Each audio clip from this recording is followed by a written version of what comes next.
नमस्कार, दूरदर्शन के कार्यक्रम नमस्कार एमपी में आप सभी का स्वागत है। मैं हूं आपके साथ प्रिया और कार्यक्रम में हम खास सेगमेंट को लेकर एक बार फिर से हाजिर हैं और जिसमें कुछ खास बातें होंगी, कुछ जानकारियां होंगी, कुछ रोचक बातें भी होंगी। तो सबसे पहले हम बढ़ेंगे तिथि की तरफ, क्योंकि शुरुआत करेंगे आज की तारीख से। आज की तिथि विक्रम संवत 2079 आषाढ़ मास की शुक्ल पक्ष की प्रतिपदा। और तिथि के साथ आज के विचार की तरफ भी बढ़ेंगे। तो क्या कहता है आज का विचार, चलिए जानते हैं। आज का विचार कह रहा है कि हमारे पास जो कुछ है उसका आनंद यानी उसका उत्साह हम तभी आनंद उठा सकते हैं जब हमारे पास जो नहीं है उसकी चिंता को छोड़ दें। कितनी सटीक बात है ना, क्योंकि अक्सर दुख का कारण वही होता है कि हमारे पास ये नहीं है, हमारे पास वो नहीं है। ये तो सोचते ही नहीं है कि जो कुछ है हमारे पास उतना भी किसी के पास नहीं है, तो जो है उसमें खुश रहते हैं। आज का दिन जो है 30 जून है और आज का दिन एक और दिवस के रूप में भी खास है। क्षुद्र ग्रह दिवस मनाया जाता है। 30 जून 2017 से इस दिवस की शुरुआत की गई थी और आपको बता दें कि संयुक्त राष्ट्र ने 2017 से इस दिवस को मनाने की शुरुआत की थी। दरअसल क्षुद्र ग्रह के खतरे को लेकर जागरूकता बढ़ाने के लिए इस दिन को शुरुआत किया गया था। और ये भी बता दें कि तुंगुस्का नदी के पास जो विस्फोट हुआ था जिसकी वजह से इस दिवस को मनाने की शुरुआत की गई थी और तब से हर साल 30 जून को हम इस दिवस को मनाते हैं। और इसी के साथ आगे बढ़ेंगे और बात करेंगे आज की बात, और आज की बात में मुलाकात करेंगे हमारे मेहमान से। तो हमारे मेहमान, इनका परिचय मैं सबसे पहले आपको दे देती हूँ। डॉक्टर संजय सिलाकारी जी हमारे साथ जुड़े हुए स्टूडियो में आज, और राजीव गांधी प्रौद्योगिकी विश्वविद्यालय कंप्यूटर इंजीनियरिंग विभाग में कार्यरत है, वरिष्ठ प्राध्यापक हैं। स्वागत करते हैं सर आपका और बहुत बहुत शुक्रिया।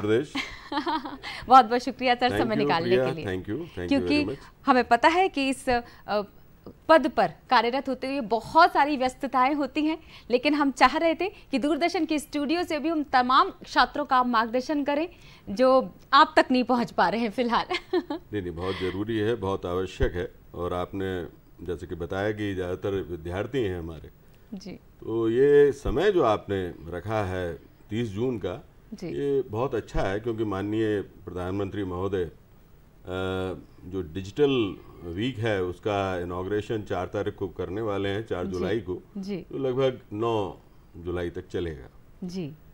तो ऐसे वक्त में जो बच्चे इसमें इंटरेस्ट ले रहे हैं उनके लिए ये बहुत एक स्वर्णिम अवसर है कि आज से अगर वो मोटिवेटेड हो जाते हैं, चाहे वो स्कूल के बच्चे हों या कॉलेजेस के बच्चे हों, अभियांत्रिकी या संस्थान से जुड़े बच्चे हों, तो वो अपने अपने लेवल पे या अपने अपने स्तर पर उन्हें किस स्तर की जानकारी चाहिए, उन्हें किस स्तर पर इसमें पार्टिसिपेशन करना है, भागीदारी करना है, तो ये बड़ा अच्छा अवसर इस हिसाब से है। आपका तिथि का चुनाव भी बहुत अच्छा है, आपको बधाई।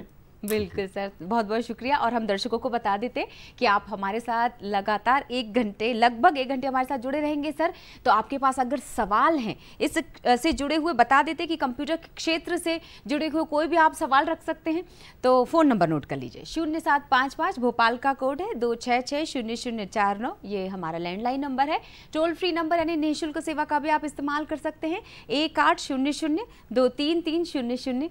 तो जल्दी से फ़ोन लगाइए और डॉक्टर संजय सिलाकारी जी से आप सवाल कीजिएगा। कंप्यूटर के क्षेत्र में कौन से विषय हम कह सकते हैं युवाओं के लिए उनका चयन कर सकते हैं जो आज के दौर में बेहद ज़रूरी है, महत्वपूर्ण माने जाते हैं? कंप्यूटर तो अपने आप में एक ऐसा विषय है जो आज के दौर में सबको पछाड़ के सबसे आगे दौड़ लगा रहा है। लेकिन मैं अपने विद्यार्थियों से आग्रह करूँगा कि भेड़ चाल में ना फंसें। देखिए, जानकारी तो आपका अगर सर्वांगीण विकास होना है तो जानकारी तो जितने भी क्षेत्रों की आप रख सकते हैं उतना आपके लिए अच्छा रहेगा। हर क्षेत्र की जानकारी होना चाहिए किसी भी विद्यार्थी को। लेकिन यही मान के चलें कि मैं कंप्यूटर इंजीनियर, हर आदमी सोच ले कि मैं कंप्यूटर इंजीनियर या कंप्यूटर डेवलपर बनूंगा, तो ना तो ऐसे देश का विकास हो पाएगा ना युवाओं का विकास हो पाएगा। हाँ, लेकिन अगर हम उन विषयों की बात करें तो जो आज के दौर में ज़्यादा पॉसिबिलिटी या संभावना से भरे क्षेत्र हैं वो हमारा, जैसे कि IoT, इंटरनेट ऑफ थिंग्स जो है, उसको काफ़ी संभावनाएं उस क्षेत्र में है। आर्टिफिशियल इंटेलिजेंस और उससे जुड़े हुए विषयों में काफ़ी संभावनाएं हैं। इसके अलावा साइबर सिक्योरिटी, जो विषय है इसमें अपार संभावना है। आजकल जो व्यक्ति इसको कैरियर के तौर पे अपने भविष्य के तौर पे लेना चाहते हैं उनके लिए काफ़ी संभावनाएं हैं। तो सर्वप्रथम अगर हम बात करें कि आईओटी क्या होता है कि हम इन शब्दों के भ्रमजाल है, मैं कहूँगा आपको नाम मैं ही बता रहा हूँ, शायद ये भी कहूँगा कि एक ऐसा भ्रमजाल है कि बच्चे उलझ जाते हैं। देखिए आईओटी के पीछे का बैकग्राउंड, जैसे अगर हम शायद पहले ही बात कर रहे हैं आईओटी की, वो भी समझना आवश्यक है। तो कंप्यूटर नेटवर्किंग से ये चीज़ें निकल के आती हैं और कंप्यूटर नेटवर्किंग का एक जो सिंगल लाइन डेफिनेशन मैं अपने छात्रों को भी हमेशा बताता हूँ, बोलता हूँ कि इसमें बहुत महत्वपूर्ण है, सिंगल लाइन को याद करो कि it's an interconnected collection of autonomous computer. यानी कि इंटरकनेक्शन से मतलब ये है कि वो सूचनाओं का आदान प्रदान इस प्रकार से वो कनेक्टेड रहेंगे, जुड़े रहेंगे कि सूचनाओं का आदान प्रदान सही तरीके से कर सकें। और ऑटोनोमस से मतलब है कि nobody can forcibly guide them, they can not forcibly interfere with each others job. एक दूसरे के ऊपर कोई वो मास्टर स्लेव रिलेशनशिप नहीं है, वो किसी को आदेशित नहीं कर सकते। वो उनका जो जुड़ाव है, सूचनाओं का आदान प्रदान है या एक दूसरे का जो मदद लेने वाली बात है, वो एक दूसरे की सहमति से होगा। अब इसको एक्सटेंड करते हैं हम तो दो कंप्यूटरों को या 2 से 3 अधिक कंप्यूटरों को जोड़ देते हैं तो कंप्यूटर नेटवर्क बन जाता है। एक कमरे में भी हो सकता है, एक बिल्डिंग में भी हो सकता है, उससे बाहर भी हो सकता है। लेकिन जब ज़्यादा कंप्यूटरों को जोड़ना हो तो हम किसी भी एक व्यक्ति के लिए पॉसिबल नहीं है कि हम उनको जोड़ पाएं। तो उसके लिए हमने जो दूसरी टेक्नोलॉजी आई है वो इंटरनेट आई है कि it is network of networks. ये जो कंप्यूटर नेटवर्क हैं, बहुत सारे कंप्यूटर नेटवर्क्स का एक नेटवर्क बन गया, उसको हम इंटरनेट, उसके अपने अपने तरीके के, जैसे 1989 में सर्न लेबोरेटरी में टिम बर्नर्ली एक बहुत बड़े वैज्ञानिक थे, उन्होंने एक जो है वर्ल्ड वाइड वेब की परिकल्पना की और आज हम इंटरनेट को जो एक्सेस कर पा रहे हैं, जो इंटरनेट का उपयोग कर पा रहे हैं, वो हम वर्ल्ड वाइड वेब के माध्यम से कर पा रहे हैं। तो अभी तक तो ये इंटरनेट और ये कंप्यूटर नेटवर्क हम जैसे कहना चाहिए ह्यूमन कंजम्पशन यानी कि मानवीय उपयोग के लिए था। अब धीरे धीरे ऐसी परिदृश्य उत्पन्न हो रहे हैं जैसे कि युद्ध क्षेत्र है, तो वहां पर इंसानों का जाना खतरे से खाली नहीं, या कोई न्यूक्लियर पावर प्लांट है जहाँ पे एक्सीडेंट हो चुका, वहाँ पे इंसानों का जाना खतरे से खाली नहीं है। तो यहाँ पर हम ऐसी मशीनों को भेजना चाहते हैं जो इन तकनीकों को उपयोग कर सके। तो यहाँ से वो चीज़ आ रही है कि हमको ऐसे कई क्षेत्र हैं जहाँ पर हम स्वयं जाना नहीं चाहते हैं या नहीं जा सकते हैं, वहाँ पर हम मशीनों का उपयोग कैसे करेंगे। तो वहाँ पे इंटरनेट ऑफ थिंग्स की बात आ गई। अब वो थिंग क्या है, वो कोई भी मशीन हो सकती है और वो इंटरनेट से कनेक्ट होकर आपस में संवाद स्थापित कर रहा है। जो संवाद आप स्थापित कर रहे थे इंटरनेट के माध्यम से अभी तक कंप्यूटर पर बैठ के, अब वो आप नहीं है, वो वहाँ पर कोई मशीन है जो ये संवाद आपस में स्थापित करके कार्य करवा रही है। तो इंटरनेट ऑफ थिंग्स बड़ा चैलेंजिंग एक विषय है। और बच्चों का बड़ा रुझान हो जाता है, लेकिन कई बार क्या होता है, इस शब्द में उलझने के चक्कर में वो मूलभूत यानी कि जो बेसिक नॉलेज है वो जानकारी प्राप्त नहीं कर पाते हैं और आधा अधूरा ज्ञान उनको हो जाता है। तो अब इंटरनेट ऑफ थिंग्स में बहुत तरह की चीजें हो सकती हैं। अब वो उसका उपयोग किस तरह से किया जा सकता है, किस तरह से उनको जोड़ा जा सकता है। जैसे इसमें एक और चीज है, वो सेंसर नेटवर्क्स की बड़ी जरूरत है कि भाई अगर इंफॉर्मेशन लेना है तो इंफॉर्मेशन मिलेगी कैसे। ठीक, जैसे जंगल में आपके ये बड़ा अच्छा मेरे को फोटो दिख रहा है, शेर बना हुआ है, शायद कान्हा का फोटो है जी। अब मुझे शेर के विषय में इंफॉर्मेशन लेना है तो एक भाई कहीं कोई कैमरा तो मुझे लगाना पड़ेगा। Correct. और वो इंटरनेट के माध्यम से आपके स्टूडियो में फोटो भेज सकता है। ठीक है ना। हाँ। इसी प्रकार से वहाँ का तापमान क्या है ये जानने के लिए हमें कोई एक सेंसर लगाना पड़ेगा जो हमें तापमान की जानकारी दे पाए।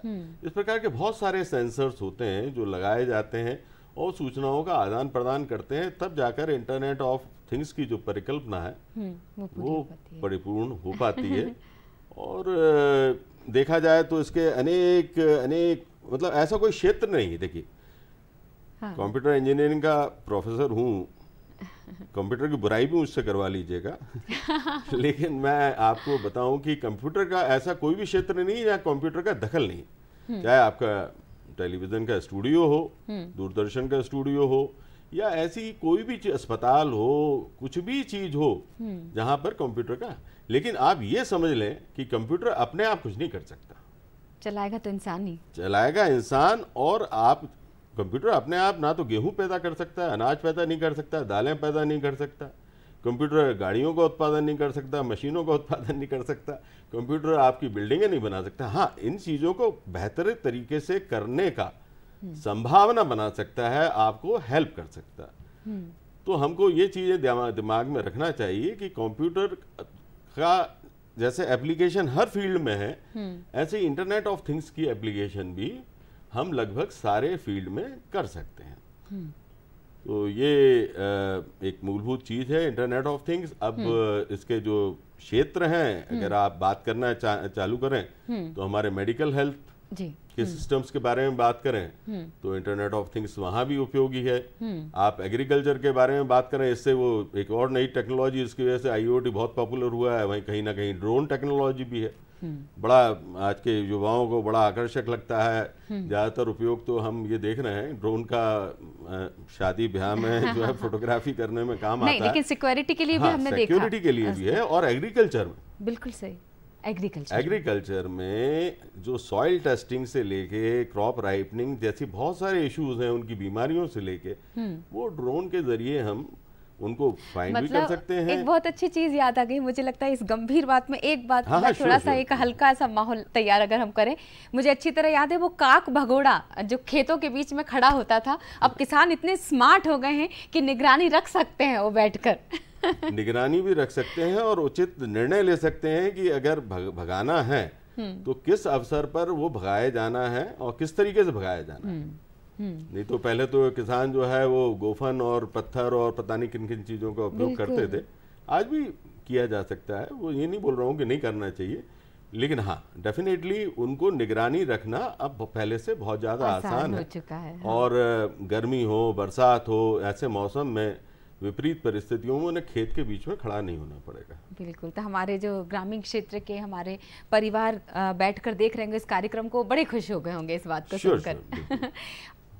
आप सभी से अनुरोध है, अगर कोई सवाल कंप्यूटर के क्षेत्र से जुड़ा, कंप्यूटर इंजीनियरिंग से जुड़ा हुआ, जितनी सर ने अभी जो उसके सहपाठ बताए हैं, अगर आपको उससे जुड़ा हुआ कोई भी सवाल रखना है तो 075526600049 या 180023300040 पर आप कॉल कर सकते हैं और सर से बात कर सकते हैं। अपना कोई भी सवाल रख सकते हैं, करियर से जुड़ा हुआ भी रख सकते हैं, कोई कन्फ्यूजन अगर आपको है तो वो भी कर सकते हैं। क्योंकि युवाओं का जिक्र कर रहे थे सर आपके, इस वक्त बहुत ज़रूरी हो गया है। नई पीढ़ी तो जान ही रही है और नए उनके दखल बढ़ भी गया है इस कंप्यूटर के क्षेत्र में।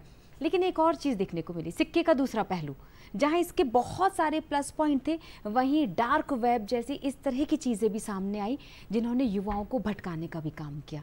मैं चाहूँगी आपके माध्यम से सारे युवा दर्शकों का आप मार्गदर्शन करें और किस तरह से वो बच सकें इस माया जाल से। देखिए, माया जाल से बचने का जो तरीका है, आप एक प्रश्न ऐसा है जो कि बहुत लोग इस उत्तर की बात नहीं करते हैं और इस तरह के उत्तर की अपेक्षा भी नहीं करते हैं कि आप ये कंप्यूटर की जो डिजिटल दुनिया है इसको अपने प्रोफेशन या नॉलेज एनहांसमेंट एक्सपेंशन तक सीमित रखें तो बेहतर है। ये नहीं है कि पूरी तरह इसमें ही जुड़ जाएं। आज आमतौर पे ये देखा जा रहा है कि जो मैं एक मेजर शिफ्ट देख रहा हूँ पिछले 25-30 साल में, कि पहले माँ बाप को खेलों के मैदान से बच्चों को पढ़ाई की टेबल पे लाना पड़ रहा था। बच्चे बाहर ज़्यादा भागते थे। अब उन्हीं माँ बाप को ये चिंता हो रही है कि टेबल से और कंप्यूटर से, लैपटॉप से, डेस्कटॉप से और मोबाइल फ़ोन उनके हाथों से छुड़ा के कैसे उनको वापस खेलों के मैदान में ले जाया जाए। तो सर्वप्रथम तो ये बात है कि ज़रूरत से ज़्यादा आप ये जो दुनिया है, डिजिटल वर्ल्ड है, ये असलियत नहीं है, सच्चाई नहीं है। इसका जितना भी लाभ सही तरीके से आप ले सकते हैं, अपने आप को मैक्सिमाइज करने के लिए, अपने नॉलेज को मैक्सिमाइज करने के लिए, प्रोफेशनल करियर को मैक्सिमाइज करने के लिए वो कर सकते हैं। लेकिन आप ये सोचें कि यही दुनिया बच गई है, ये बहुत बड़ी एक गलतफहमी है। तो पहले तो आप अपना जो स्क्रीन टाइम है, हम लोगों की भाषा में स्क्रीन टाइम कहते हैं, चाहे मोबाइल हो चाहे लैपटॉप डेस्कटॉप हो, उसको कम करिए, सिर्फ अपना ज़रूरी का काम करिए। और अब जब आप उसमें कम उपलब्ध रहेंगे तो आपकी जो जैसे कहते हैं कि आपके ऊपर कोई अटैक कर सकता है, वो प्रोबेबिलिटी भी कम हो जाती है। क्योंकि आप कम ऑनलाइन रहेंगे तो आपके ऊपर अटैकिंग का पॉसिबिलिटी भी कम होती जाएंगी। और आप जो हैं रियल लाइफ अपने जो एप्लीकेशंस हैं, जो गेम्स हैं और जो चीज़ें हैं, उनसे जुड़िए। इसके साथ साथ आध्यात्मिक विकास बहुत ज़रूरी है। क्योंकि अभी आप अगला भी एक सवाल पूछना चाहेंगी, उस वक्त भी अपन इस बारे में विस्तार से चर्चा कर सकते हैं। कि अब तो चीज़ों को इंटेलिजेंट बनाया जा रहा है।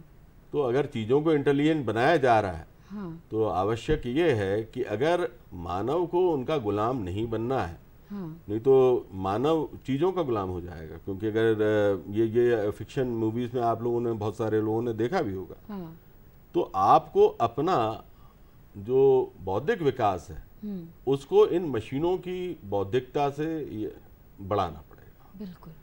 ये थोड़ा सा समझने में कई लोगों को हो सकता है समय लगे, लेकिन मानव जो मस्तिष्क है उसमें अपार संभावना है। और उन क्षमताओं का, उन संभावनाओं का बहुत ही थोड़ा सा हम उपयोग कर रहे हैं। तब वो कैसे बढ़ाया जाना है, आप इस कंप्यूटर की दुनिया से थोड़ा बाहर निकलेंगे तब आप अपने आप का अपना बौद्धिक विकास कर पाएंगे, शारीरिक विकास कर पाएंगे, आध्यात्मिक विकास कर पाएंगे, और साथ ही समाज से जुड़िए। बिल्कुल सही।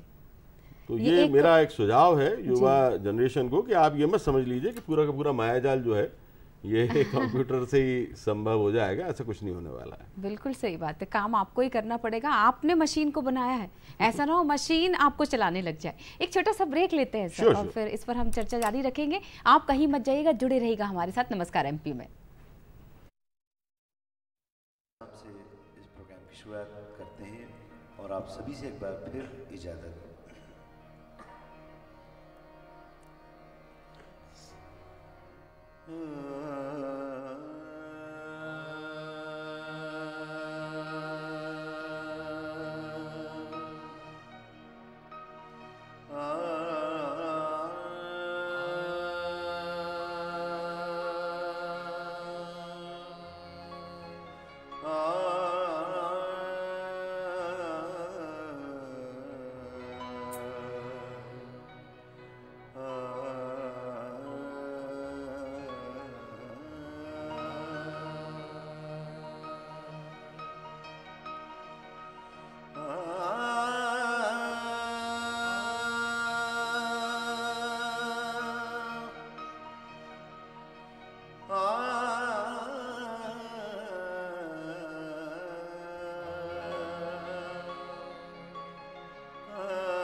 तुझी से इब्तिदा है तू ही, एक दिन इंतहा होगा। तुझी से इब्तिदा है तू ही, एक दिन इंतहा होगा। तुझी से इब्तिदा है तू ही, एक दिन इंतहा होगा। तुझी से इब्तिदा है तू ही, तुझी से इब्तिदा है तू ही, एक दिन इंतहा होगा। तुझी से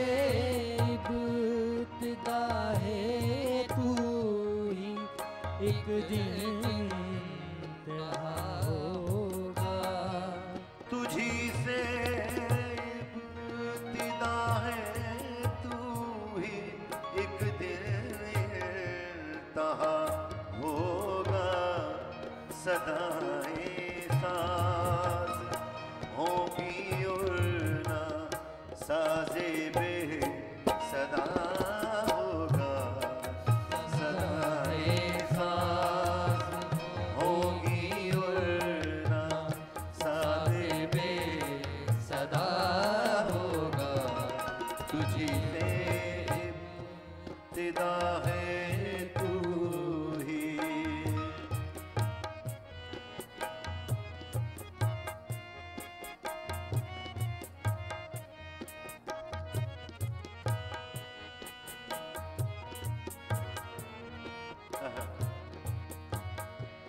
हमें मालूम है हमसे सुनो महशर में क्या होगा।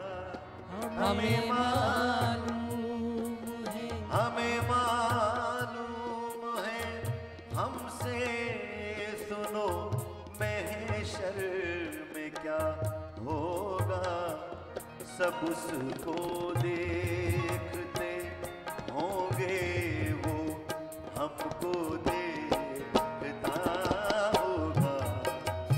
सब उसको देखते होंगे वो हमको देखता होगा। तुझी से इब्तिदा है तू ही।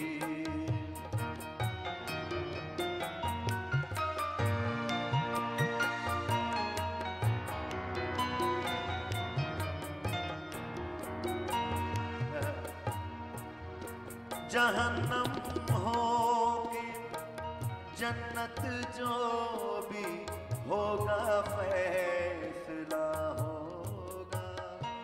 जहन्नम हो हासिल गदर शेर है, बड़ी अच्छी बात है।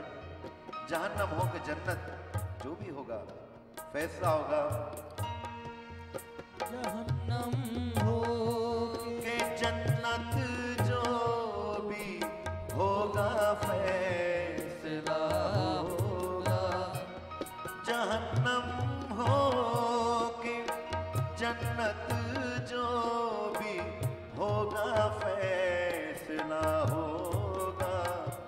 ये क्या कम है हमारा और उनका सामना होगा।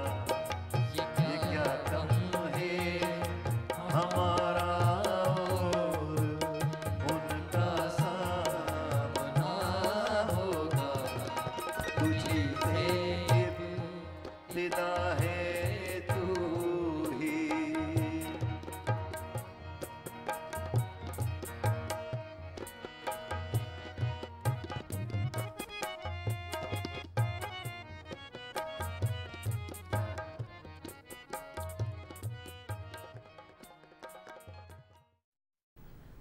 और ब्रेक के आपने देखा कितनी खूबसूरत कवाली थी। मतलब एक छोटा सा ब्रेक में हमने आपको कितना मनोरंजन कर दिया। और इसी के साथ अब हम अपने सवालों का सिलसिला जारी रखेंगे, क्योंकि लगातार हमारे साथ जुड़े हुए हैं संजय सर, डॉक्टर संजय सिलाखारी जी। और एक बार फिर से आपको याद दिला देते हैं, राजीव गांधी प्रौद्योगिकी विश्वविद्यालय कंप्यूटर इंजीनियरिंग विभाग में कार्यरत है सर, वरिष्ठ प्राध्यापक हैं और कितनी खूबसूरत जानकारी दे रहे थे। सरल शब्दों में आपको समझा रहे थे। आप सरल शब्दों में सवाल रख लीजिए। 0755260049 18002332300040। क्या बात है, क्या आपको कंप्यूटर विषय पसंद नहीं?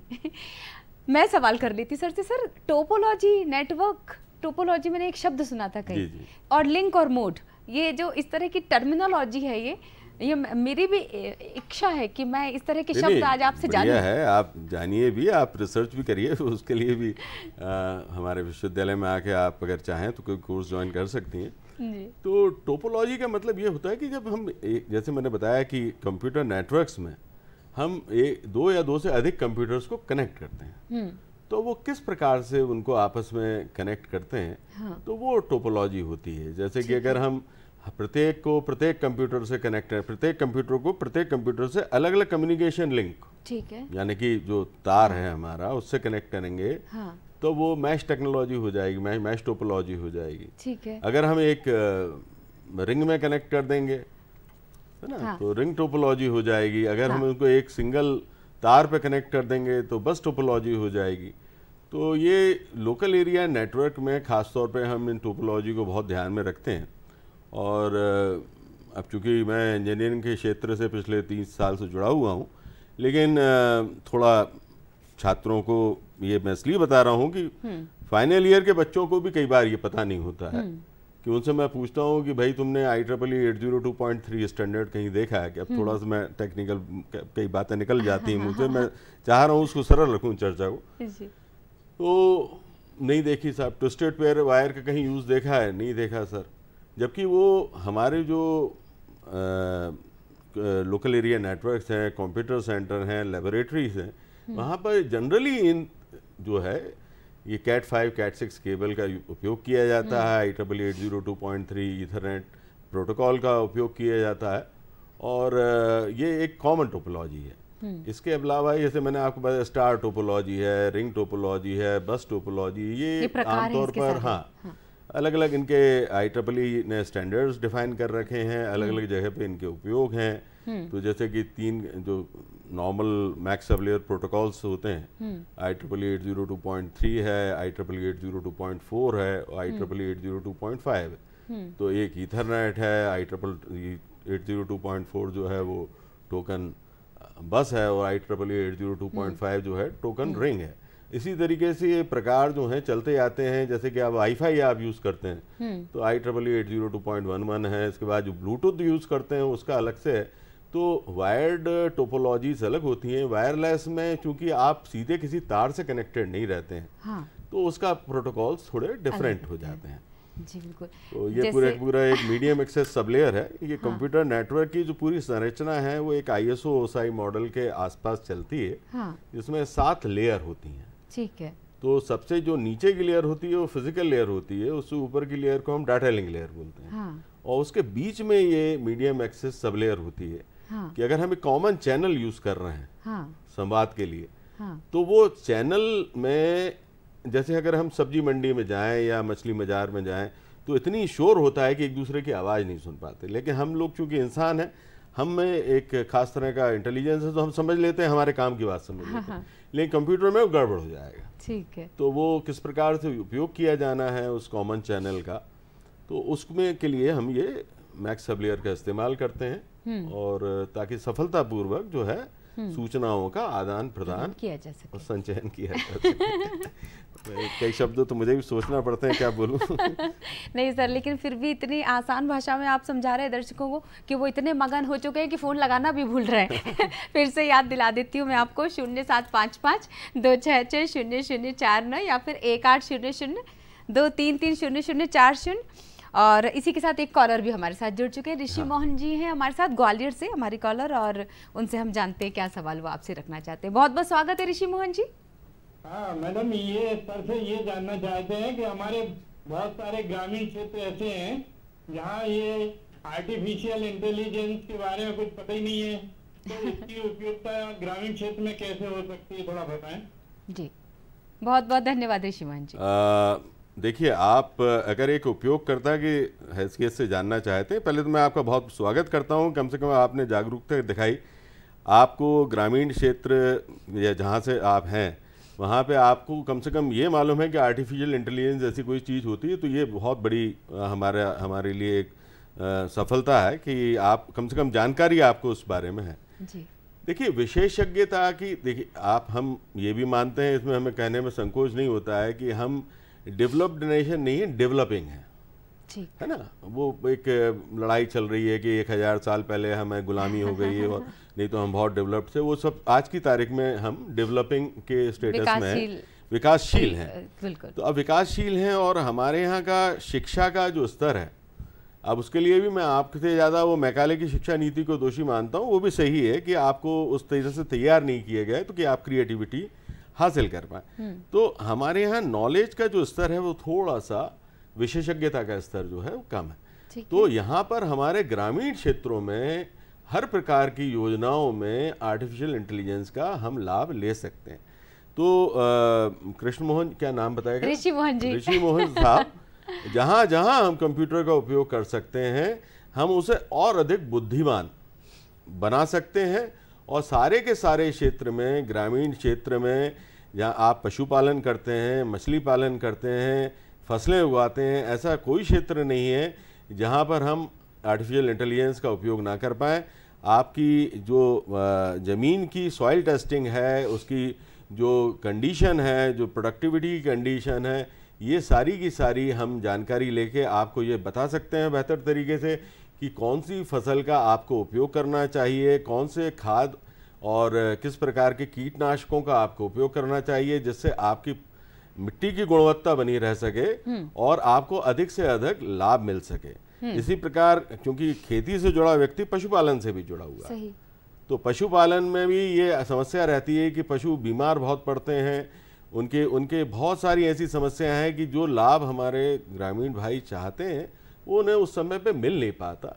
तो हमारे ये जो मैंने बताया ना आप IoT, अगर हम ये IoT का कॉम्बिनेशन अगर हम आर्टिफिशियल इंटेलिजेंस के साथ कर लें तो ये सारी की सारी जानकारी जो है हम शासन को भी उपलब्ध करा सकते हैं और साथ ही हमारे उन ग्रामीण भाइयों को भी उपलब्ध करा सकते हैं कि कैसे वो अपने परंपरागत व्यवसायों से, और मैं ये चाहता भी हूँ, हर आदमी को हम कंप्यूटर इंजीनियर नहीं बना सकते, और हम जो जमीन से जुड़े लोग हैं इनको तो हमें बार बार प्रणाम करना चाहिए कि क्योंकि इनकी वजह से हमको गेहूं मिल रहा है, हमको दूध मिल रहा है, दही मिल रहा है, घी मिल रहा है। अगर ये लोग इतनी मेहनत ना करें तो हमें कुछ भी नहीं मिलेगा। इसलिए ये हमारे लिए बहुत वंदनीय है और इनकी तमाम समस्याओं के हल तकनीक के पास हैं और इनको बेहतर सुविधा उपलब्ध कराई जा सकती है इन तकनीकों के माध्यम से। अब इनके प्रोटोकॉल्स क्या होंगे, इनके एल्गोरिथम्स क्या होंगे, इनकी टेक्निक्स क्या होंगी, वो इस लेवल पे मैं डिस्कस ना करूं तो अच्छा है, लेकिन हाँ इन सारी समस्याओं का समाधान बड़े आराम से कर सकते हैं। आपको बहुत बहुत धन्यवाद कि आपने इस प्रकार का प्रश्न रखा। इनके एक सवाल से कितने सारे लोगों को जवाब मिल गया। नहीं, साथ में क्रॉप की राइपनिंग है, फलों का पेड़ है, हॉर्टिकल्चर, एग्रीकल्चर सब एक ही चीज है।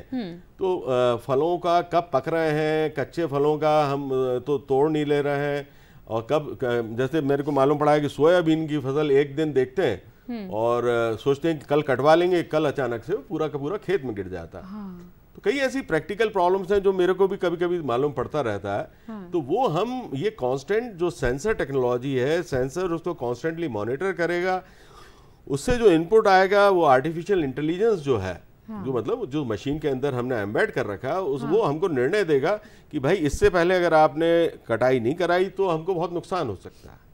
अगर इसके बाद आपने अभी तक इस समय के बाद आपने फल नहीं तोड़े तो ये फल सड़ जाएंगे, गिर जाएंगे, नुकसान हो सकता है। तो ऐसी तमाम जो चीज़ें हैं जो हमारे ग्रामीण भाइयों को जिसकी जानकारी चाहिए और जो उनकी सहायता कर सकते हैं, वो सारी की सारी तकनीक के पास उपलब्ध है और समाधान किया जा सकता है। कृत्रिम समझदारी, बुद्धिमत्ता कह सकते हैं, मतलब कंप्यूटर को भी एक लेवल ऊपर पहुंचा दिया, एक लेवल ऊपर पहुंचा रहे हैं वाला।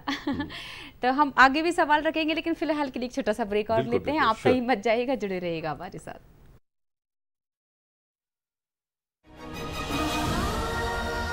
ये है नारी शक्ति, और पहचान की ये प्यास ही थी जिसने उसका विकास किया। अलग अलग रास्ते उसने तय किए, नई मंजिलें उसने तय की, नए मुकाम हासिल किए। पहचान की इसी प्यास के पीछे महिलाओं ने भी सफर तय किया और अलग अलग क्षेत्रों में प्रवेश किया और अपनी उपस्थिति ही नहीं दर्ज की, बल्कि सफलता की नई कहानियां उन्होंने कही। ये है नारी शक्ति। अमरनाथ यात्रा पर जाने वाले श्रद्धालुओं के लिए कुछ खास जानकारी। उन स्थानों पर ना रुकें जो चेतावनी नोटिस द्वारा चिन्हित हैं। चप्पल का उपयोग ना करें क्योंकि पवित्र गुफा के मार्ग पर खड़ी चढ़ाई है। केवल फीते वाले ट्रैकिंग शूज ही पहनें। रास्ते में शॉर्टकट का प्रयास ना करें क्योंकि ऐसा करना खतरनाक हो सकता है। अपनी पूरी यात्रा के दौरान ऐसा कुछ भी ना करें जिससे यात्रा क्षेत्र में प्रदूषण हो या पर्यावरण को नुकसान पहुंचे। केंद्र शासित प्रदेश जम्मू कश्मीर में प्लास्टिक के उपयोग पर सख्त प्रतिबंध है और ये कानून के तहत दंडनीय है। वेस्ट मटेरियल को नजदीक के कूड़ेदान में ही फेंकें। सभी प्रकार के जैविक कचरे को हरे रंग के कूड़ेदान में ही डालना चाहिए। जय जय बाबा बर्फानी।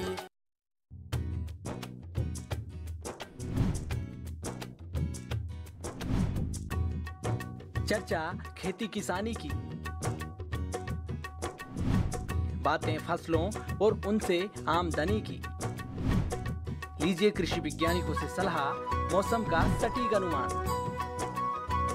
रोजाना मंडी भाव की सही जानकारी, जानिए सरकारी योजनाओं का फायदा। खेती से जुड़ी तमाम जानकारी के लिए देखिए आपका अपना पसंदीदा कार्यक्रम कृषि दर्शन रोजाना शाम 5:30 बजे दूरदर्शन मध्य प्रदेश पर। अमरनाथ ब्रेक के बाद आप सभी का स्वागत है। आप देख रहे हैं नमस्कार एमपी। मैं प्रिया और सर हमारे साथ जुड़े हुए हैं डॉक्टर संजय सिलाकारी जी। सवाल रखिएगा, कंप्यूटर इंजीनियरिंग से जुड़े हुए क्षेत्र से हैं, लेकिन तमाम बातें कर रहे हैं और इतने वृहद रूप से आपको जानकारी दे रहे हैं। सर एक तो नेटवर्किंग की हम अभी बात कर रहे थे, उसकी सुरक्षा भी एक हाशिए पर है अभी फिलहाल, अगर इसकी हम बात करना चाहें, एक महत्वपूर्ण सवाल। लेकिन उसके पहले एक सवाल हमारे पास मेल पर आ गया। जब हम ब्रेक पर गए थे तो दूरदर्शन के मेल आईडी पर हमारे पास एक सवाल आया, जैसे पीढ़ियां बदल जाती हैं ऐसे कंप्यूटर की भी जनरेशन आगे बढ़ रही है। हम 5G की तरफ हैं। अगर मैं 2G, 3G, 4G, 5G की बात करूं तो एक सवाल ये है कि 5G के आने के बाद जिंदगी में बदलाव को लेकर सवाल रखा गया है, क्या कहेंगे आप? 5G के आने के बाद देखिए 5G कंप्यूटर की जनरेशन की बजाय ये हमारे कम्युनिकेशन चैनल जो हैं, जो हम बात कर रहे हैं कि 2 या 2 से अधिक कंप्यूटरों को जोड़ के हम एक कंप्यूटर नेटवर्क बनाते हैं और इसी प्रकार के सैकड़ों हजारों नेटवर्क से हम इंटरनेट बनाते हैं। तो ये जो आपस में संवाद करने की उनकी स्पीड रहती है जो हम kbps या mbps वगैरह में नापते हैं। ठीक है। तो 5G हमको एक बहुत तेज स्पीड पे ये डाटा ट्रांसफ़र करने की हमको सुविधा देता है। ठीक है। और चूंकि आजकल हमारा जो है सिर्फ डाटा नहीं है, टेक्स्ट नहीं है। जब हम कंप्यूटर में आजकल ज़्यादा बात कर रहे हैं तो हमारे युवा तो क्या है कि सेल्फी खींचने के बड़े शौकीन होते हैं। अब सेल्फी खींचते हैं तो वो 550 जगह और 500 जगह डालते भी हैं। और आजकल कैमरा भी जितने जो है सोफिस्टिकेटेड और एडवांस आ गए हैं कि उनकी जो कैपेसिटी है कि बोलने 50 मेगापिक्सल का, 48 मेगापिक्सल का है। तो जो अब 48 मेगापिक्सल की जो इमेज है वो उसकी साइज अगर आप देखने जाएं तो अनाप शनाप रहती है। 5 मेगापिक्सल या 2 मेगापिक्सल की ही साइज जो है कई बार जो है एमबीज में होती है। तो ये तो हंड्रेड्स ऑफ एमबीज में चली जाती है। सही। और इन्हीं की जब वीडियो की बात करें तो ये भी चला जाएगा। तो इतना बल्कि डाटा यानी कि मल्टीमीडिया डाटा जो कि आपका बहुत ही मतलब बल्कि है और रिफाइंड है, उसको अगर हमको एक जगह से दूसरी जगह भेजना है तो अगर स्लो नेटवर्क है तो संभव भी नहीं होगा। सही है। तो इसलिए हमको ये स्पीड चाहिए। कंप्यूटर्स की जनरेशन की बात करते हैं हम, तो कंप्यूटर की जनरेशन तो हमारे प्रोसेसर्स से बदलती है। जो माइक्रो प्रोसेसर्स हैं उनकी जो कैपेसिटी कैपेबिलिटी उनसे बदलती है। ये हम कम्युनिकेशन चैनल के लिए ज़्यादा सार्थक ये बात है।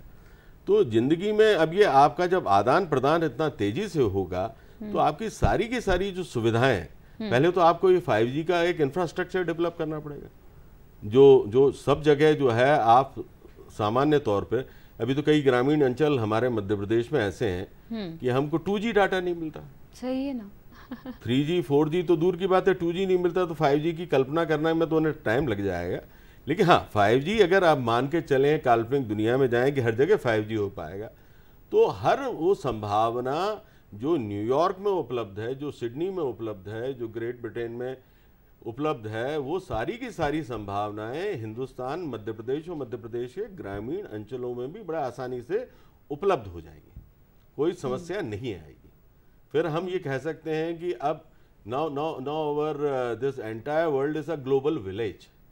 वो जो परिकल्पना हम करते हैं एक बड़ा गांव बन जाएगा, पूरा वैश्विक। हाँ, तो असली मायने में वासुदेव कुटुंबकम भी होगा और हम एक वैश्विक ग्रामीण परिवेश में बदल जाएंगे, क्योंकि हमारी कोई लिमिटेशन नहीं रहेगी। हम अगर सॉफ्टवेयर डेवलपमेंट की कंपनी हम है और हमको अमेरिका में हम के लिए काम कर रहे हैं, तो हम अपने सीहोर के किसी गांव से बैठ के भी कर सकते हैं। उसके लिए हमको अमेरिका जाने की ज़रूरत नहीं है। और हमारे किसान परिवार का कोई बच्चा है तो वो अपनी खेती किसानी भी संभाल सकता है और सॉफ्टवेयर डेवलपमेंट का काम भी कर सकता है, क्योंकि वो जो उसका लिमिटेशन था स्पीड का वो खत्म हो गया। तो फिजिकल मूवमेंट की जो आवश्यकता है, भौतिक रूप से हमको अपने शरीर को इधर से उधर जो ले जाने की आवश्यकता है, वो कम से कम होती चली जाएगी।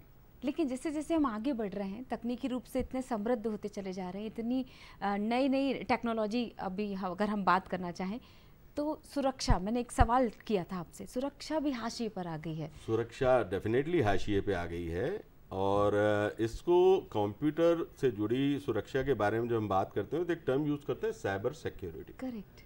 तो ये साइबर सिक्योरिटी का हमारा जो डेस्कटॉप एक हमारी टेबल पर रखा हुआ है जो कि इंटरनेट से कनेक्टेड नहीं है, वहाँ से लेके हाईली कनेक्टेड सिस्टम तक ये साइबर सिक्योरिटी का एक जनरलाइज टर्म है। साइबर सिक्योरिटी की बात हमको करना होती है और कई संवेदनशील ऐसी चीज़ें हैं कि जैसे कि बैंकिंग का है, अब हम ऑनलाइन बैंकिंग करते हैं। अच्छा, इसके अलावा जो एक बहुत बड़ी समस्या है हिंदुस्तान जैसे मुल्क में और मध्य प्रदेश में भी है, थोड़ा मध्य प्रदेश में हो सकता है, बाकी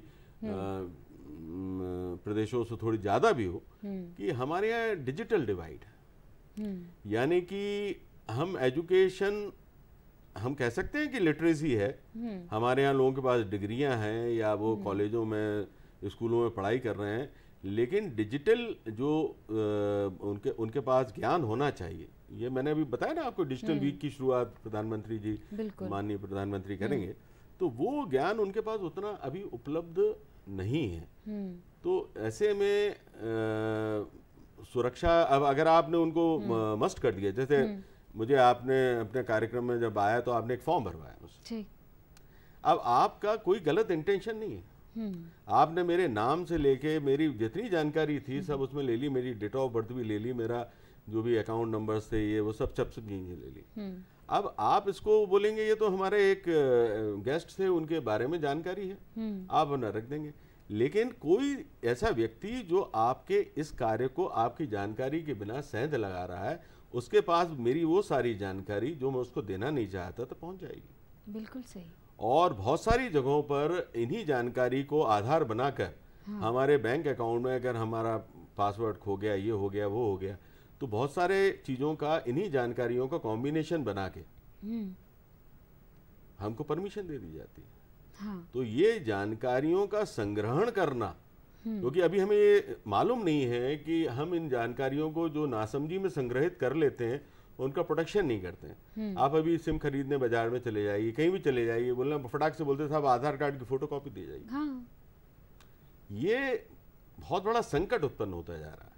आपकी सारी की सारी जानकारियां ये अंतर्राष्ट्रीय और अंतर्राष्ट्रीय बाजार में बिकती हैं और बाद में इन्हीं का मिसयूज करके आपके ऊपर सेंध लगाई जाती है। तो ये पहले तो आपको यही समझना पड़ेगा कि जानकारियां लीक ना हो। बिल्कुल सही। हाँ? और अगर लीक हो रही हैं तो फिर ये काम है कि भाई अगर कोई चीज हो रही है, अच्छा फिर दिक्कत ये है कि हर देश का कानून अलग है।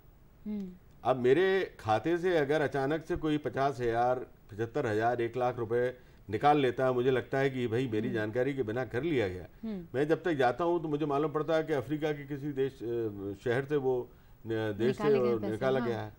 वहाँ का कानून और हमारा देश का कानून अलग है। तो हम इस झंझट में फंस जाते हैं, एक भंवर जाल में फंस जाते हैं। तो फायदे भी हैं, नुकसान भी हैं, और इससे बचने का जो तरीका है वो ये है कि प्रोटोकॉल्स हैं, गवर्नमेंट और बैंक समय समय पे बताते हैं, आप उनसे बचने का तरीका, और अपने आप को अपनी जो बहुमूल्य जानकारी है वो अपने लैपटॉप पे या आपके मोबाइल फोन्स में मत रखिए, उसको अलग प्रकार से रखिए, क्योंकि आप पूरे टाइम जब ऑनलाइन रहते हैं तो ना जाने कितने प्रकार के जासूसी वाले प्रोग्राम आपके फोन में और कंप्यूटर में प्रवेश कर जाते हैं और आपकी जानकारी लेके चले जाते हैं। तो क्या अभी तक ऐसी कोई सिक्योरिटी नहीं आई कि हम बिल्कुल निश्चिंत होकर किसी भी वेबसाइट पर जा सकें, काम कर सकें, ये एक मन से डर हट जाए? बहुत अच्छा प्रश्न है आपका, लेकिन जितनी बुद्धिमत्ता का प्रयोग आप करना चाहते हैं या आपके इंजीनियर करना चाहते हैं, हमारे चोर उससे ज़्यादा समझदार हो जाते हैं और वो हमारी नज़रों के सामने आए बिना कर रहा है। अगर आप कोई भी टेक्नोलॉजी की बात कर लें, चाहे आर्टिफिशियल इंटेलिजेंस कर लें, चाहे आईओटी कर लें, और किसी भी प्रकार की टेक्नोलॉजी के बारे में बात कर लें, जो आपके पास उपलब्ध है वो जो चोर है उसके पास भी उपलब्ध है। अब ये लड़ाई है आपके और उसके बीच में कि कौन आगे निकल जाएगा। तो ऐसा नहीं है, सारे सिस्टम्स बनाए जाते हैं, कुछ लापरवाही में वीक हो जाते हैं, कुछ हमारी जो है कमजोरियां हैं जो कि छूट जाती हैं और वो पेनिट्रेट कर लेते हैं। तो नेटवर्क सिक्योरिटी होती है। अब ये एक क्रिप्टोग्राफी टर्म होता है जो हम यूज करते हैं। अब क्रिप्टोग्राफी का तो ईसा पूर्व से वर्णन है। स्टेगनोग्राफी होती है, क्रिप्टोग्राफी होती है। तो हम डाटा को जो है कूट भाषा में बदल देते हैं। जैसे आपका प्रिया नाम है तो हम आपका नाम जो है कूट भाषा में बदल के कुछ और रख देंगे, किसी को ये नहीं समझ में आएगा, और जहां भेजेंगे वहां पर उनके पास भी एक की होगी, वो आपका ओरिजिनल नाम या आपका डाटा रिकवर कर लेंगे। तो क्रिप्टोग्राफी के अलावा बहुत सारे और दूसरे तरह के प्रोटोकॉल्स वगैरह भी हम लगाते हैं। हमारे पास secured SSL secured socket layer भी होती है, और कई प्रकार के ऐसे अलग अलग लेयर लेवल पे हम लगाते हैं कि जिससे सुरक्षा बनी रहे। लेकिन जैसे मैं बताता हूँ, कोई भी तकनीक कभी पूर्ण नहीं होती। हम जिस स्तर पर सोच रहे हैं, अगर जो पायरेट है, जो पायरेसी कर रहा है, जो इंट्रूडर है, जो घुसपैठिया है, वो अगर हमसे ज्यादा बुद्धिमान निकल गया तो वो कहीं ना कहीं सेंध लगा लेगा। ये उसी तरह की बात है कि आप घर में कितना भी मजबूत जाली का गेट लगवा लें, लेकिन अगर कोई आदमी ये तकनीक लेके आ जाए कि आपके जो लोहे के सरिये लगे हुए हैं उनको गला के और दरवाजे में घुस आए, तो कर सकता है। आपने एक बात कहने पे मजबूर कर दिया इसके साथ ही कि मशीन में पासवर्ड डालकर उसको सुरक्षित रखा जा सकता है, लेकिन इंसान का भरोसा नहीं किया जा सकता। जिस तरह से आप बोल रहे हैं कि एक चोर बैठा हुआ है, उस तरफ बैठा हुआ है और वो आपको दिख नहीं रहा है। सबसे बड़ी चीज है वो दिख नहीं रहा। मैं तो अपने जो भी फ्रेंड्स एंड रिलेटिव्स होते हैं उनको बोलता हूँ कि सोशल मीडिया का इस्तेमाल कम करें, क्योंकि हम आते हैं, जाते हैं, फोटो डालते हैं, जाने से पहले अपना प्रोग्राम डालते हैं। ये सब चीज़ें हम उन लोगों के लिए ज़्यादा उपलब्ध करा दे रहे हैं, अपनी पूरी पर्सनैलिटी की प्रोफाइल उपलब्ध करा दे रहे हैं, और उनके लिए बड़ा आसान हो जाता है। तो अगर इसको मेंटेन करना चाहें सुरक्षा के साथ, सोशल मीडिया में सुरक्षित रहने के तरीके में बहुत तरीके हैं। देखिए, आप एक टर्म होता है डाटा सिक्योरिटी और इंफॉर्मेशन सिक्योरिटी के अलावा हम एक बात करते हैं, और आज तक वो बहुत ज़रूरी है, वो है प्राइवेसी प्रिजर्वेशन। आने वाले वक्त में मैं आमतौर पर जिन लोगों से बात करता हूँ, वो अगर देख रहे होंगे, सुन रहे होंगे, याद करेंगे, मैं कहता हूँ कि आपका पूरी की पूरी आइडेंटिटी ही चोरी हो जाएगी। आज आप यहाँ पर दूरदर्शन की एक कार्यक्रम के एंकर की हैसियत से बैठे हुए हैं, कई चीज़ों के हिंदी शब्द याद नहीं आते, तो आपका नाम प्रिया है, ये आपकी एक आइडेंटिटी है। अब कल के दिन पूरी आपकी डिजिटल आइडेंटिटी ये जो है, क्योंकि आपने अपने Aadhaar card number, PAN card number ये इधर उधर दे रखे हैं, तो पूरा का पूरा स्टील कर लेगा, चुरा लेगा, और कोई और बोलेगा कि नहीं मैं प्रिया हूँ। अब आप उससे कानूनी लड़ाई लड़ेंगे कि आप प्रिय हैं या वो प्रिय है। करेक्ट, पहचान की लड़ाई हो जाएगी, पहचान की लड़ाई हो जाएगी, आइडेंटिटी क्राइसिस हो जाएगी। हाँ। और बड़े बड़े जैसे आपके नाम पे हो सकता है 500 करोड़ रुपए का बिजनेस हो, आपकी फैमिली ने कर रखा हो। मैं बता देती हूँ दर्शकों को, ऐसे तो कई 500 करोड़ का बिजनेस जो है उसकी लड़ाई खड़ी हो जाएगी, और ये साबित करना पड़ेगा कि आप ही असली हैं। तो अपनी जानकारी, और ये जो लोग मांग रहे हैं, ये जो कई सरकारी डिपार्टमेंट्स ये अनजाने में मांग रहे हैं आपकी जानकारी, ये वैल्यूएबल जानकारी है, अपनी निजी जानकारी शेयर करने से बचें। और जहां तक है, अब तो ये कर भी दिया गया है, जैसे आधार कार्ड नंबर में वो मास्किंग करने लगे हैं। हाँ। तो आपका सिर्फ आखिरी के 4 डिजिट दिखते हैं। करेक्ट, ये नहीं है कि आपको पूरा का पूरा नंबर देना है। हाँ। इसी प्रकार से आपके बैंक के क्रेडिट कार्ड, डेबिट कार्ड का भी आजकल वो टोकनाइजेशन कर रहे हैं, क्योंकि ये समस्याएं उनको समझ में आ रही हैं। हाँ। तो आपको टोकनाइजेशन करने के बाद एक नया नंबर दे दिया जाएगा। हाँ। जिसका टोकन, ये अगर टोकन उन्होंने ए जनरेट किया है, तो ए का करस्पॉन्डिंग एक्चुअल कार्ड नंबर क्या है, हाँ, ये उन्हीं के पास है, सबके पास नहीं। बिल्कुल। तो इस प्रकार के कई काम किए जा रहे हैं, लेकिन वो बार बार फ्रॉड भी हो रहे हैं, हर तरह से फ्रॉडस्टर जो है अटैक करते हैं। तो बेहतर तो आपके लिए यह है कि तकनीकें तो बहुत सारी हैं, उनका इस्तेमाल कंप्यूटर वैज्ञानिक करते रहेंगे और कर रहे हैं आपकी सुरक्षा के लिए, लेकिन आपको अपनी सूचनाओं के लिए जागरूक रहना पड़ेगा। बिल्कुल। तो जागरूकता से जुड़ा हुआ एक सवाल मेरे मन में है, लेकिन मैं ब्रेक के बाद पूछने वाली हूँ, आप कहीं मत जाना, इस सवाल का इंतजार करना, हम ब्रेक के बाद जल्दी लौटेंगे। ये है नारी शक्ति, और पहचान की ये प्यास ही थी जिसने उसका विकास किया। अलग अलग रास्ते उसने तय किए, नई मंजिलें उसने तय की, नए मुकाम हासिल किए। पहचान की इसी प्यास के पीछे महिलाओं ने भी सफ़र तय किया और अलग अलग क्षेत्रों में प्रवेश किया और अपनी उपस्थिति ही नहीं दर्ज की, बल्कि सफलता की नई कहानियां उन्होंने कही। ये है नारी शक्ति। अमरनाथ यात्रा पर जाने वाले श्रद्धालुओं के लिए कुछ खास जानकारी। उन स्थानों पर ना रुकें जो चेतावनी नोटिस द्वारा चिन्हित हैं। चप्पल का उपयोग ना करें, क्योंकि पवित्र गुफा के मार्ग पर खड़ी चढ़ाई है। केवल फीते वाले ट्रैकिंग शूज ही पहनें। रास्ते में शॉर्टकट का प्रयास ना करें, क्योंकि ऐसा करना खतरनाक हो सकता है। अपनी पूरी यात्रा के दौरान ऐसा कुछ भी ना करें जिससे यात्रा क्षेत्र में प्रदूषण हो या पर्यावरण को नुकसान पहुंचे। केंद्र शासित प्रदेश जम्मू कश्मीर में प्लास्टिक के उपयोग पर सख्त प्रतिबंध है और ये कानून के तहत दंडनीय है। वेस्ट मटेरियल को नजदीक के कूड़ेदान में ही फेंकें। सभी प्रकार के जैविक कचरे को हरे रंग के कूड़ेदान में ही डालना चाहिए। जय जय बाबा बर्फानी।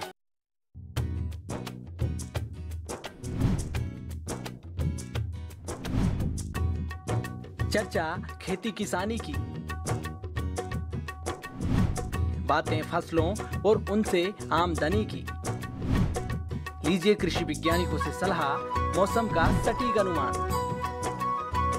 रोजाना मंडी भाव की सही जानकारी, जानिए सरकारी योजनाओं का फायदा। खेती से जुड़ी तमाम जानकारी के लिए ब्रेक के बाद आप सभी का स्वागत है। आप देख रहे हैं नमस्कार एमपी और हमारे साथ जुड़े हुए हैं डॉक्टर संजय सिलाकारी जी। हम बात कर रहे थे कंप्यूटर के क्षेत्र से जुड़ी हुई, और तकनीक का संबंध हम सबसे है, तो फिर क्यों नहीं आप सवाल कर रहे हैं। 075526600049 और 180023300040। सर, हम बीच में एक कॉलर जुड़े थे हमारे साथ, उन्होंने आर्टिफिशियल इंटेलिजेंसी को लेकर एक सवाल किया था कृषि के क्षेत्र से जुड़कर।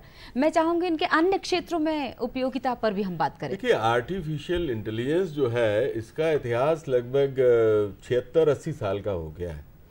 ये 1942-44 से इसके बारे में वैज्ञानिकों ने सोचना चालू किया, और इस शब्द को एआई जो इसका आर्टिफिशियल इंटेलिजेंस नाम रखा गया। ये 1956 में एक वैज्ञानिक हुए थे, जॉन मैकर्थी, ये उन्होंने ये टर्म दिया, तब से ये टर्म पॉपुलर हो गया। ठीक। तो आर्टिफिशियल इंटेलिजेंस को बड़ा संघर्ष करना पड़ा, और उसको एक टर्म होता है टेक्नोलॉजी विंटर। तो लगभग 1975 से 95 तक ये शीतकालीन, जैसे वो आप सुनते हो ना, ध्रुवीय भालू होता है, शीतकालीन निद्रा में चला जाता है। इसके विषय में लोग बहुत आशान्वित भी नहीं थे। और बीच में जरूर एक एक्सपर्ट सिस्टम 80 के दशक में आया था, लेकिन इसके अलावा शांति बनी रही। कई लोगों का इसको दबाने का राजनीति भी थी। गवर्नमेंट इंटरनेशनल लेवल पर गवर्नमेंट की ग्रांट भी कम मिलती थी, तो रिसर्चर्स को फंडिंग नहीं मिलने के कारण। लेकिन धीरे धीरे जब कंप्यूटर का हमारा व्यापक उपयोग होने लगा, और जैसे मैंने आपको बताया कि इंटरनेट और इंटरनेट ऑफ थिंग्स वगैरह की तरफ हम बढ़ने लगे, तब अचानक से हमें ये लगा कि भाई अब हम अगर कोई मशीन को एक रिमोट लोकेशन में, एक निर्जन जगह पे अगर हम लोकेट कर रहे हैं, तो उसको अगर हमने निर्णय क्षमता नहीं दी, ठीक, तो बहुत सारे वक्त में हर निर्णय जो है हम ले पाए ना ले पाए, यहाँ बैठे बैठे वहीं कि वहीं हम एक कोई निर्णय क्षमता उसको देना चाहिए। तब धीरे धीरे स्कोप इसका बढ़ा। फिर हमारी जो ड्रोन टेक्नोलॉजी आई, अब अगर ड्रोन अगर आसमान में उड़ रहा है और रक्षा विभाग का ड्रोन है, और हमारा रक्षा तंत्र जासूसी टोही विमान है, आसपास के देशों में जाकर हमारे देश के विरोध में कोई कार्रवाई नहीं हो रही, और उसको अकॉर्डिंगली डिसीजन लेना है। इसके अलावा बहुत सारे ऐसे क्षेत्र हैं जहाँ पे डिसीजन मेकिंग करना है, तो इसलिए फिर एआई धीरे धीरे बढ़ने लगी। अब जो आर्टिफिशियल इंटेलिजेंस है, इट्स अ बिग अम्ब्रेला, है ना। ये इसके अंदर बहुत सारी विधाएं हैं, और जितना आप अंदर जाते जाएंगे ये बहुत व्यापक विषय है, इसकी जो खुलती चली और जाएंगी। ये इस वजह से हमारे शासन ने निर्णय भी लिया है कि बच्चों को कम से कम एक्सपोजर हो जाए, वो इसके जो है अपने करियर में यूज़ करें ना करें, लेकिन जानकारी सबको होना चाहिए कि आर्टिफिशियल इंटेलिजेंस क्या होता है। जी, तो अब बिल्कुल कम वक्त है, और इस कम वक्त में अगर मैं आपसे एक सवाल जो मैं चाहूँगी कि सुझाव के तौर पर हम दर्शकों के लिए लेना चाहेंगे आपसे, कि क्या आप कहना चाहेंगे इस विषय से जुड़कर? डेफिनेटली मेरा ये कहना है कि देखिए, अगर आप देखें तो आज कंप्यूटर इंजीनियरिंग के लिए आज अगर नंबर 1 कोर्स इंजीनियरिंग का माना जाए पूरे हिंदुस्तान में, तो हर व्यक्ति कंप्यूटर इंजीनियरिंग करना चाहता है, अच्छे से अच्छे संस्थान में प्रवेश लेके भी कंप्यूटर इंजीनियरिंग करना चाहता है। आपको भी लगता है कि अगर आपका रुझान है तो आप जरूर कंप्यूटर इंजीनियरिंग करें, लेकिन आप भेड़ चाल में फंस कर मत कीजिएगा और अपनी रुचि अभिरुचि का ध्यान रखें। और हर कंप्यूटर इंजीनियर बहुत सफल होता है ये आवश्यक नहीं होता, इसलिए आप ज्ञान बेहद जरूरी है, ज्ञान भले ही आप उसमें सफलता का ग्राफ कैसा भी रहे।